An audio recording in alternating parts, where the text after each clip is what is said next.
لالک جان کے معنی ہے سورج کی طرح چمکنے والا. لالک جان کے معنی ہے سورج کی طرح چمکنے والا. ایک دفعہ آپ ریپیٹ کرو. لالک جان کے معنی ہے یس سورج کی طرح چمکنے والا. لالک جان نے بڑے ہو کر جرت اور بے باکی کا وہ شاندار کارنامہ سر انجام دیا جس سے نہ صرف ان کے خاندان بلکہ ملک و ملت کا نام بھی روشن ہوا. لالک جان کو تعلیم حاصل کرنے کا بڑا شوق تھا. انہوں نے اپنے ملک و قوم کا اور اپنے خاندان کا نام روشن کیا. کس چیز سے؟ جرت و بے باکی. جرت یعنی کہ بہت زیادہ ہمت والے تھے.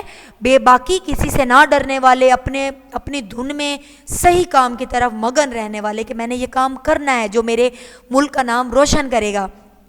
Very good. انہوں نے ایک بچپن میں ہی جیسے ہی ان کے والد نے سوچا ہوا تھا اور انہوں نے بھی اس چیز کو پورے دل سے پوری جان سے جرت اور بے باکی سے وہ کارنامہ سر انجام دے کر اپنے خاندان اور ملک و ملت کا نام روشن کیا. لالک جان کو تعلیم حاصل کرنے کا بہت شوق تھا, بڑا شوق تھا.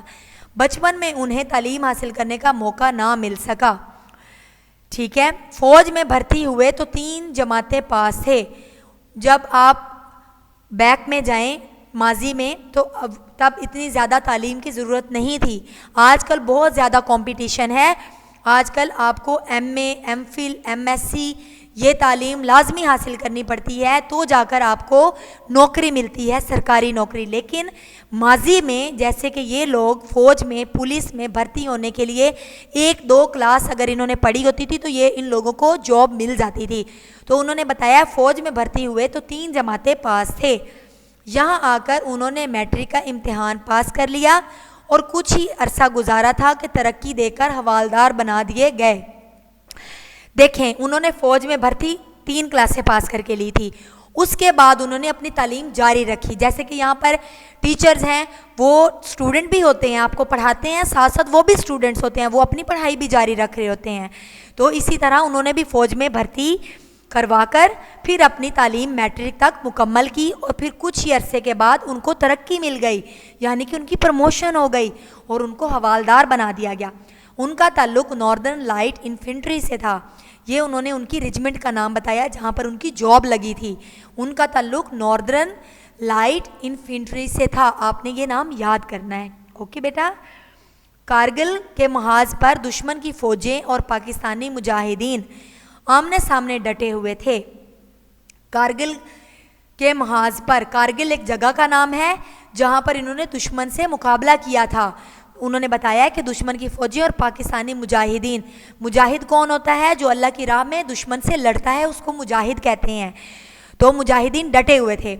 کارگل دنیا کا بہت بلند علاقہ ہے. سب سے آپ کو پتہ ہے ہمیشہ جو بھی آپ کی ان فوجیوں کی چھاؤنی بنائی جاتی ہے وہ ایسی جگہ پر بنائی جاتی ہے جہاں پر کوئی عام بندہ نہیں جا سکتا. وہاں پر فوجیوں کو تعینات کیا جاتا ہے, وہاں پر ان کی ڈیوٹی لگائی جاتی ہے تاکہ دشمن وہاں سے اپنے ملک میں داخل نہ ہو سکے, ہمارے ملک کی حفاظت ہو سکے.